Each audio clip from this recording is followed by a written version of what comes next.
Perhaps there's nothing bigger in life that shapes your life than the word attitude. And I got a question for you. What's your attitude like? What's it been like lately? When things don't go right, what's your attitude like? When things are not going good with the wife or the husband or the kids, when things aren't going right at work, when someone gossips about you, talks about you, when something happens to you where you have an opportunity to respond with a good or bad attitude, how do you respond? There's two things that I think are really important to remember when it comes to the subject of attitude. Number one is this: it determines the quality of your life. Your attitude will determine the quality of your life. Whether your life is filled with joy or not filled with joy, filled with peace, not filled with peace, it's going to be dictated by the word attitude. Attitude is a gigantic thing, and it dictates the quality and the success of your life. Think about it this way. If you were the vice president of an organization and the president comes to you and says, okay, I want you to go find a manager for this regional area, whatever, and you're in charge, and you interview all these candidates and you get down to 2 candidates.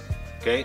Both of them are equally qualified with their education, same gender, same background, same experience, but one has a really superior attitude and one has an okay attitude. Who gets the job? You're the VP. Who gets the job?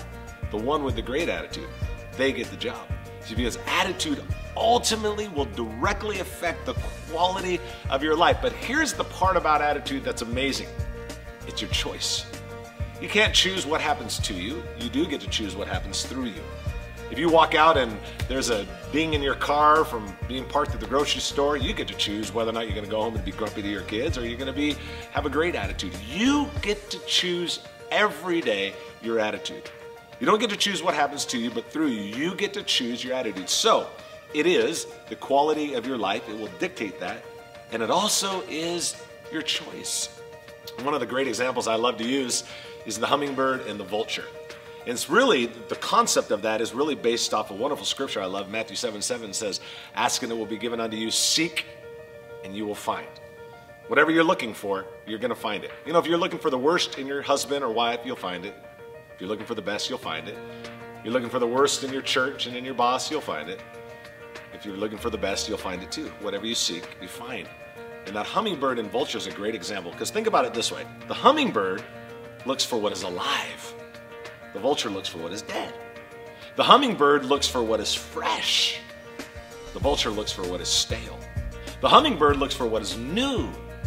And the vulture looks for what is old. And both find exactly what they're looking for. Because whatever you seek, you find.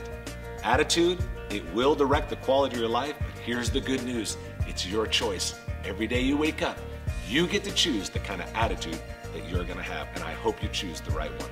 I'm Chris Songson. Stay passionate.